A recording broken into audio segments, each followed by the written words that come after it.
Hi, it's Robbin McMahon here. I'm the host of Parenting Our Future. And if you're listening to this podcast, I want to thank you so much for being here. I also want you to know that I am a former angry mom.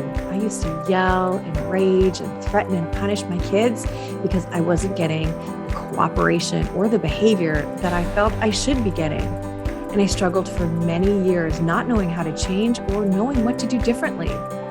It wasn't until I found the world of peaceful parenting that I learned why my kids acted the way they did, and also why I was so angry and triggered. I was able to heal my anger and leave my triggers behind so that I could focus on being the calm and confident parent I always expected myself to be. I can tell you that feeling connected to your kids is the best feeling in the world. My two boys are teenagers now, and we have a strong relationship that is rooted in deep connection. And where there is connection, there's cooperation. Parenting is the most important job we do, but it's the hardest job we do. And we do it without understanding the fundamentals of the way our kids grow and develop. And we do it without knowing the way their brains work or what their behavior is actually really telling us. So it's no wonder it's so hard. And it's okay to ask for help. It's okay to say, this is harder than I thought it would be.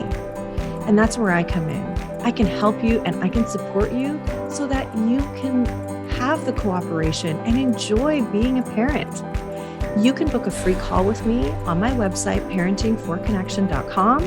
And if you want to download my free guide, How to Turn a No into Cooperation, go to triggerfreeparents.com. I really hope you enjoy the show. Thanks for listening. Hello, everybody. It's Robbin McMahon here. Welcome back to another episode of Parenting Our Future. Don't forget that if you're listening to this episode, there is also a companion site to my show called The Parent Toolbox, where my guests provide valuable tips and solutions to help you in everyday problems and situations in parenting that you probably need support with. Go to www.parent-toolbox.com and take in all of the free resources from guests and from myself. And my guest today is Cathy Pedrayes. She is incredible, and she has a tool for us that you're going to love. But I'm not going to tell you about that yet. First, let me tell you about who she is and why she's here. First of all, Cathy is a safety expert. But not just that, she's also a former scientist, so no big deal, right? She is also best known for her 2.3 million TikTok followers, and she's known as Mom Friend with her signature blue dress and pearls, which she is sporting today, and she looks adorable. We're both in blue, which is kind of cute. Cathy's content includes clever safety tips like how sleeping with the door closed can save a life and go-to lies for awkward situations. I love that. Now, her safety hacks have been covered by Good Morning America, BuzzFeed, Today, and more. And she's just published a book, which is called The Mom Friend Guide to Everyday Safety and Security Tips from the practical one in your squad. Okay, so let me say that again. The Mom Friend Guide to Everyday Safety and Security Tips from the practical one in your squad. I love it. I'm happy to have you here. Thanks so much for having me. I'm really excited about, everything that we're going to talk about because I feel like it's really important. And it's so great because we have talked about some things already, and there's like 100 things I want to talk to you about, but we're going to just get through them, and we're going to try our best to cover as much as we can. So I think you and I are both alike in that we talk fast. So maybe we're going to do that. All right. So I got to ask you, before we hit record, as I do with everybody, I always talk to my guests beforehand and we sort of talk through things. You just said something to me about teenagers sharing their phone numbers, and that teenagers just share their phone numbers everywhere. And I was like, are they not supposed to do that? So can you tell me what you mean by that? And like, what? Yeah, absolutely. This actually is one of the tips that comes straight out of my book as well. But it's not just for teens, it's for adults, it's for anybody. But if you think about it, if I have your phone number, I can go into Google, and some websites like White Pages or whatever will have that phone number linked to your address, right? Linked to your entire family tree often. And so what happens is that our phone number, which is linked to so many online accounts too, it's probably your phone number linked to your Instagram, to your Facebook, to your bank, to your health, records. And so that is actually private information. It's personal information, and it's an access point to all of these other accounts. And so what I like to do and what I recommend others to do is, instead of giving out that phone number, of course, give it out to people you trust. Give it out to your doctor, give it out to your bank, give it out to, mom and dad and all of that. But when you're just meeting somebody online, like through Snapchat, which happens all the time with the teens, or even like through gaming rooms, or you're dating online or whatever it is, instead of giving out your actual phone number right away, use a voice over IP service. So that would be a Google Voice number, that would be a Skype number, something like that. They're free. And the reason why I say that is because these online numbers are not linked to our accounts. If anything happens where, say it gets leaked in some data breach or something like that, not a big deal. You could just get a new one, right? Doesn't cost anything.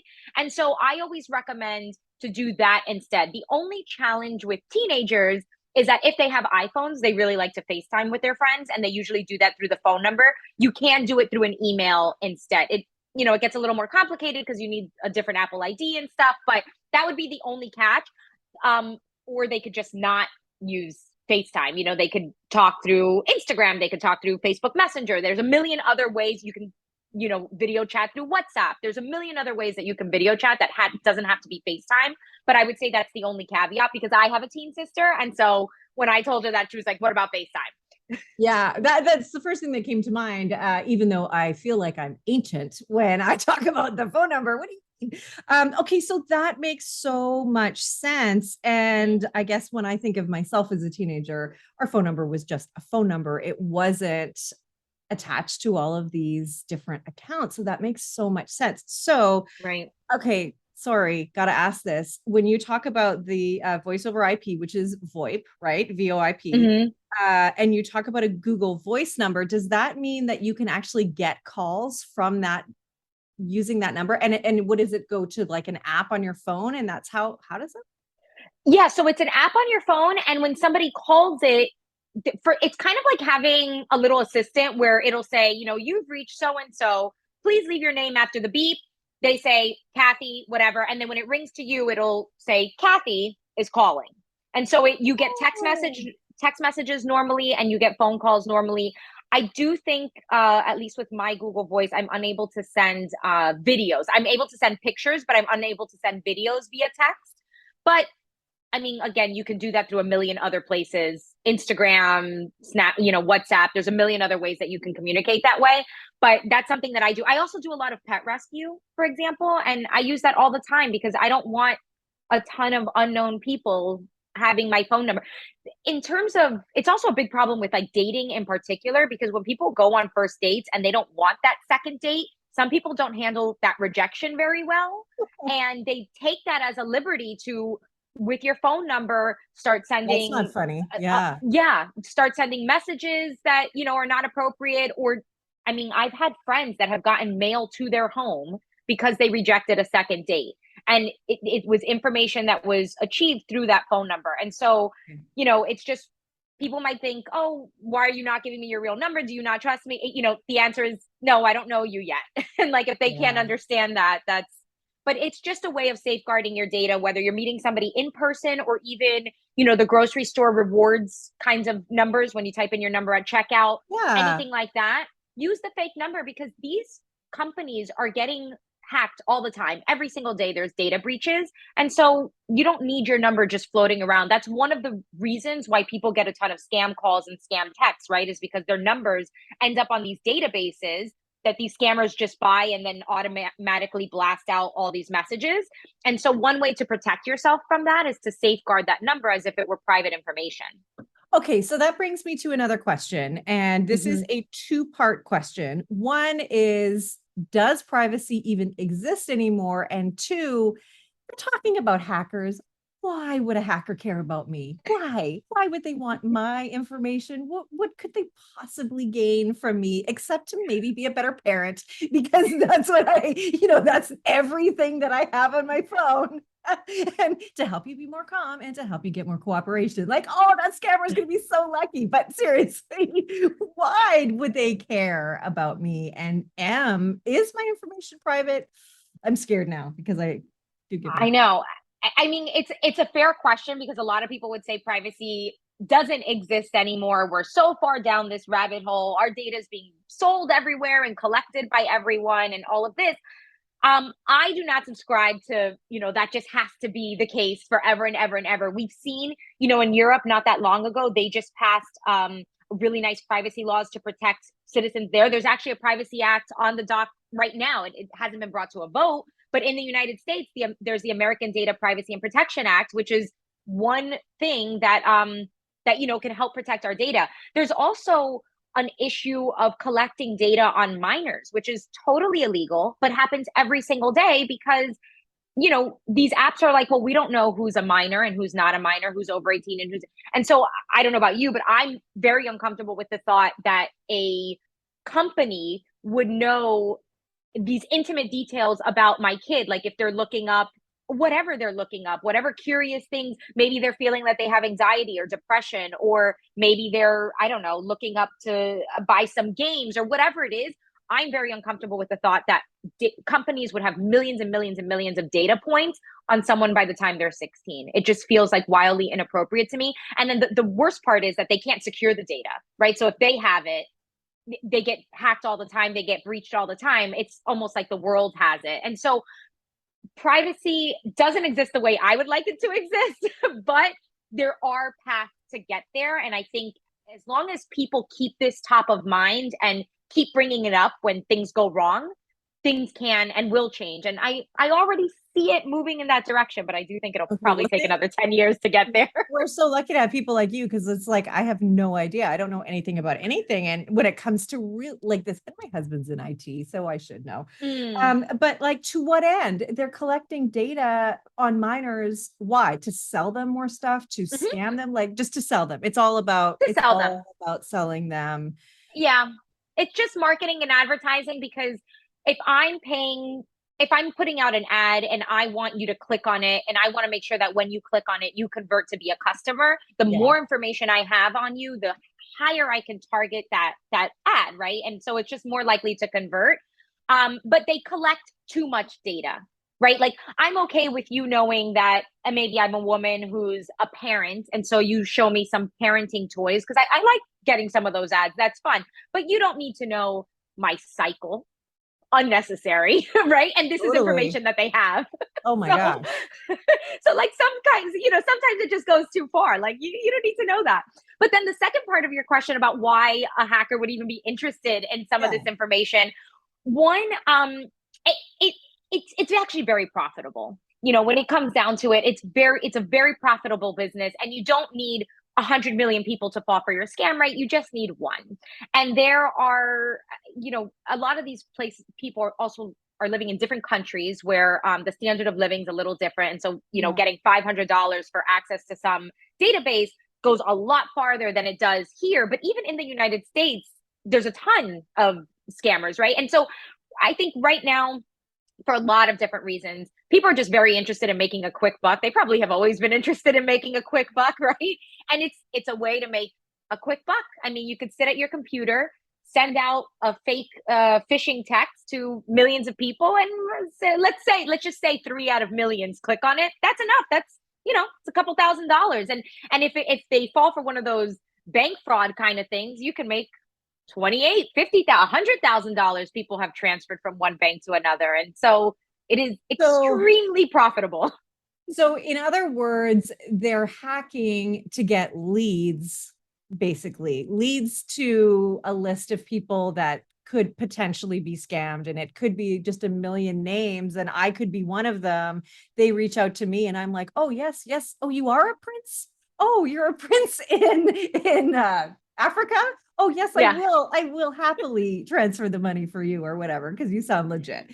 Okay, so and they're much more creative now. But I would also say the other thing is, having American phone numbers is incredibly valuable. So if I'm able to scam you into giving me access to your phone number, like a WhatsApp number. This is very common with WhatsApp.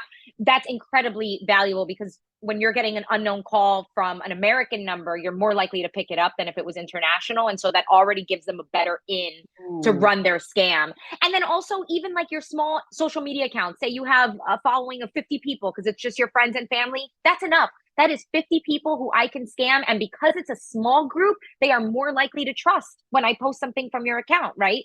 And so it's not just about Gotcha. protecting ourselves, but if they hack you, it makes it more accessible to your entire social network. So really they can victimize you in many different Hmm. ways. Wow. Hmm. Oh, And yikes. it's profitable. Yeah, it's profitable. Oh my gosh. So what do we do then? Like one of the things is not give out your phone number. And what Hmm. else is there to do? Well, the good news is that it's surprisingly easy to try to avoid. I mean, at least for now, right? So many people don't worry about their data and safeguarding it that when people do take the steps to protect it, the hackers and scammers and stuff, they're like, I can't be bothered. I'm going to move on to an Mm. easier target because there are so many easier targets. And so some of the easy things that we can do, especially with our online accounts, go whenever you download any app, open any account, immediately go to the settings, look through the privacy and security settings, turn everything on, everything. The most common thing that you're going to find that's available is something called two-factor authentication or multi-factor authentication. Turn that on. And basically, what it does is if anybody wants to reset a password or anything like that on your account, it's going to text you a code. It's like a second verification process. It'll text you a code that you'll have to type in to be able to reset passwords.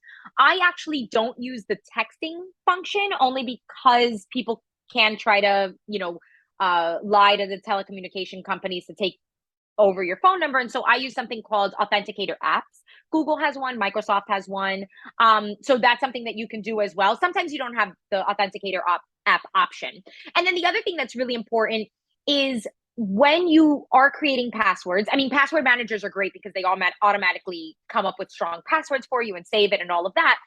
But when you are coming up with a password, if you're doing it on your own, make sure you're not reusing it on a million different accounts because what happens is, again, there's data breaches every single day. And so if one website gets breached, the first thing a hacker does is just run that password through all the most common things, and they can very quickly take over everything, and so if your Instagram gets hacked and it's just Instagram, but you don't use that password on anything else, it's annoying to try to get that account back, but at least it's not your bank and your health and, all of that information. And so not reusing passwords, strong passwords, and the multi-factor authentication, that alone, it puts you light years ahead of everybody else.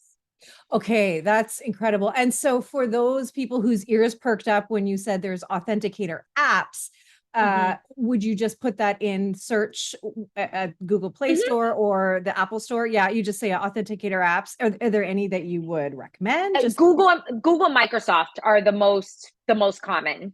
okay. Um, I think Microsoft has slightly better ratings, Okay. It but doesn't matter. I have Yeah. Google because Yeah. Okay. I am trying to Just transition. But yeah, no, I look, to me that doesn't matter. I just want to give people ideas of like what these are. And I feel like I don't know anything, so I'm asking questions also for myself. yeah, no, Um, but that's a good point to type in Google Authenticator or Microsoft Authenticator because the app stores are also filled with scams and malicious, and people accidentally download the wrong bank app, and so right. it's Oh my important to gosh. know what you're looking up. That's a good point because yeah, you figure everything is safe that you want to download. Oh my I know. goodness. Oh, like let's don't even want to. But everybody You don't want to know. get the mom friend guide, get Cathy's book because you're going to need it. Oh my gosh. But here's the thing. Okay, I want to talk about you and the Mhm. fact that you have 2.3 million TikTok followers, but isn't TikTok one of the worst offenders in terms of collecting Mhm. data? Do Mhm. we allow our kids on there? Is it safe? And I know I'm sorry, I'm asking a really long question. Or if we turn all that safety stuff on and we're using a different phone number, we're using Mhm. a strong password, does that protect us? In my I just I want to say more, It's but tell me. It's a tough question. You're absolutely right. I mean, the FTC is looking into TikTok right now because Good. they had a big lawsuit for collecting biometric data, meaning like the facial recognition and all that stuff without Ooh. disclosing it. So now they disclose it. So yeah, it's a problem. And also China has accessed that data, which wasn't supposed to be able to be possible, right? And so it's definitely a problem. But I would say, and obviously there's a little bit of a, well, why is she so big on data privacy if she's also on TikTok? For me, it's a means to an end, right? It's like an Yeah. educational platform. It's a really great way to reach a lot of people very quickly. And I would say in terms of children, the hard thing is if they're young enough, like if they're 10, yeah, you can keep them off of it, but that's only going to last so long.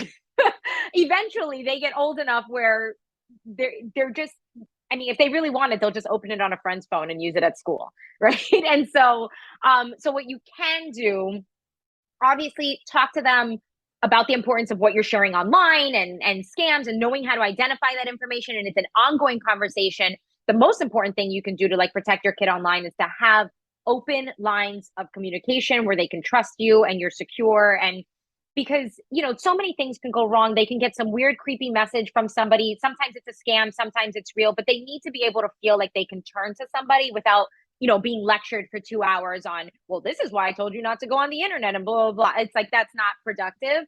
Um, so I would say that's number one. But with apps like TikTok and Instagram and probably Snapchat as well, though I'm not as versed on that app, they have, and even Apple has like a family center where they have a ton of security settings for specifically for families. You can filter out certain words. You can get alerts to your phone based on certain types of things that the kid could be reaching. So could be reading. So the settings on all of these apps is really fantastic. They have educational kind of tips for families as well. And I would say TikTok probably has some of the most extensive family security features that I've seen. And Instagram is like not far behind. Actually, every Friday, the CEO of Instagram post videos about this kind of stuff. And recently, this summer of 2022, he's been posting a lot about keeping kids safe on the platform. And so it's definitely something that people are talking about.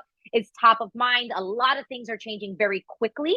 So Mhm. would I say, let my kid download everything and just hands off? No, because that's like giving your kid the keys to the car and not teaching them how to drive. Like you have to teach them how to manage being online, and that includes not oversharing and all of these kinds of tips. But they're going to grow up to be adults in this world, right? And so teaching them how to manage it productively and safely is really important. Plus, I mean, there's people that make full careers of this, right? There's social media managers.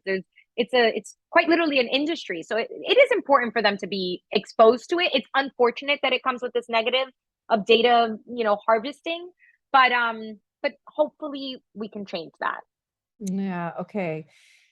Well, I mean, that's good to know. We happen to, in our family, have the family sharing. And so anytime my kids Mm-hmm. want to download an app, it goes to our phones first. And we're like, we've said no to things, we've said yes to things. Mm-hmm. So it's good to know that. And it's a good reminder to say, like, look, you really have to be on it too and check those settings because, our kids, it's a gateway to predators. It's a gateway to Mm-hmm. pornography. It's a Mm-hmm. gateway to cyberbullying and Mm-hmm. all sorts of awful things. And it can be fun in a safe way too, right? So we don't want to negate that. Yeah. And it's way of life as it is right now. Our kids are on these platforms, right? They're Mm-hmm. on them. And so yeah, that's really, really important. And I do respect what you're saying, that it's a means to an end. You're here to get the message out. And it's not that Mm-hmm. TikTok is all bad. There's a lot of great people on there that have a lot of great messages that they're sending Mm-hmm. as well. You included, and I know I'll be following you on all of the places. And you are on LinkedIn, Facebook, Twitter, Instagram, TikTok. So you are on all the places. So people can find you everywhere. And Yeah. you're either your name, Cathy Pedrayes, or you are yeah, no, you're Cathy Pedrayes on everything. I was looking Mm-hmm. at Mom Friend, but your website is momfriendguide.com. So people can go there, and Mm-hmm. that's where all of your links are to Mm-hmm. of those accounts that you have, so people can just follow you everywhere, which Yeah. is great. And it's super helpful, especially on Instagram, because I use the story feature a lot on Instagram. It's just helpful because I can link articles of things that are happening, right? Like the American Data Privacy, like that act I've talked about. I share examples of scams all the time. So that Right. way you can see it. And then when it comes to your phone and you see it, you already recognize it. You don't have to worry, right? I do like these kind of scam roundups where I'm like, this is a scam, this is a scam, this is a scam. I And love so, it. yeah, I do this kind of thing. And then of course I share general safety tips, like kinds of things, like about changing screws in your door, or sleeping with the door closed, or just random kind of fun facts. I find it to be very fun, actually, awkwardly Yeah. fun, but Well, and that's great. And I I think that's the continuation to this conversation, is for people to follow you and to take in your content, because it does save lives. And sleeping with the door closed, right, is all about fires. I would mhm, assume is what that's about. Yeah, right. And that can be a barrier between you and a fire, can save your life, mhm, right? And then okay, so this is all so great. I just want to say thank you already for this. And you actually have a list of best practices to help safeguard your data. So if mhm, you're furiously taking notes, like I just happen to be taking notes on everything that you say, check out the show notes for what we've already talked about. But please mhm, go to the Parent Toolbox to get this list from Cathy, because it is going to help you to navigate it, because it is so complicated for somebody who doesn't know what they don't know. And I put mhm. myself in that category. It's like, well, I don't know what to do, so I either do nothing or I stress about it and do all the things, worry about it. And having somebody like you literally in your back pocket on the apps and with all the content that you have is so helpful. So please go to the Parent Toolbox to Mhm. download this crucial list to really help you. And it's an excerpt from her book. And again, her book is called The Mom Friend Guide to Everyday Safety and Security, Tips from the Practical One in Your Squad. I love it so much. And in case you needed a reminder, it's www.parent-toolbox.com. That's where you can go. And I want to leave this conversation on, maybe you can give us one or two tips that you just want everyone to hear. What comes to mind? Like if you were to tell somebody one thing, what would it be? Not to put you on the spot. I mean, I think it would be the kind of, it's a little bit boring, Oh, it's but okay. the thing about the settings in your online accounts with the passwords and the multi-factor authentication, it is so incredibly important. It's one of the first things you can do to prevent your accounts from being hacked. And look, even if you're like, I'm not an influencer, it doesn't matter if my things are hacked. You probably have pictures of your kids, right? Your family. Like, Oh, I wouldn't want unknown people on the internet just having access to that stuff without me. Actually, really good example of that. One account, she posts pictures of her family and stuff like that online. Scammers took her photos with her family and everything and made a video along with a crazy story about how the husband cheated with the sister, what it completely made up, but made a video about this on TikTok to sell some kind of supplemental fat loss kind of programs. And it was a total scam, but they stole her pictures from Instagram to do it. And anyways, I tried right. helping her, talking to TikTok to get it taken down, but you don't want these people having access to your stuff. So making sure that you secure your accounts, it's just so easy. It takes seconds, really not a lot of time at all. And I would say the other thing, as a parent who wants to secure their children who are online, and that could start very young, from the gaming, like at 6 years old, to all the way in the teens. But make sure that you're consuming media as well. Download these apps yourself. Just kind of scroll, get to know it, because you want to know what they're consuming, but also you don't want to overreact about things. Like, certain things are just trends, and if you see them talking about it or doing it, it's like not a big deal. But if you don't know that it's a trend, it might like freak you out. And so, Yeah. you just want to be familiar. That's all. That way you understand what they're talking about. And also, because you understand what they're talking about, that communication could be even stronger, right? You're the cool mom because you Yeah. get it. Yeah. Well, so I love that. Get to know the apps. Don't put your head in the sand and just be like, Mhm. I can't. You have to. You have Yeah. to. And one of the things that you said, and I want to just end on this note, is that when it comes to this whole online world, you've got to be able to have these conversations with your kids. Mm-hmm. And the basis to be able to have those conversations is connection, deep connection with your kids. And that's what, that's what this podcast is all about. That's what I'm all about in the work that I do. And, that's why my business is called Parenting for Connection, because connection is really the antidote to a lot of the problems that crop up in our parenting. And as kids get older, the stakes get higher. So we have to know that. And it's never too late to say, okay, hold on, we got to pause. We've got to look at all this, and we've got to make some changes. So, Cathy, your words, your wisdom is worth its weight in gold. Thank you so much for helping to keep us safe. You have a super fan in me, and I hope everybody listening will go and follow you and listen to your tips, because you're saving lives, you're helping people, you're helping parents. And I just can't thank you enough, because people like me don't know what they don't know. So thank you.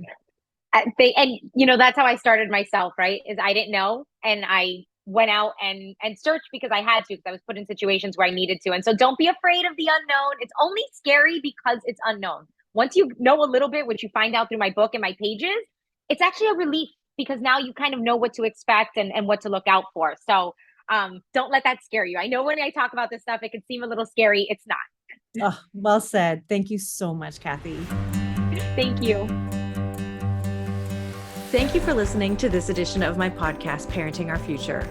I'm parent coach Robbin McMahon, and if you're enjoying this podcast, please share it with someone who you think might also need to hear this message. And don't forget to subscribe, and if you like my work, I would be grateful if you gave me a 5-star rating. For those of you who like my content and want more, visit me at yellingcurebook.com to get your copy of my book and to find other resources to help you. Until next time, I am wishing you and your family peace and connection.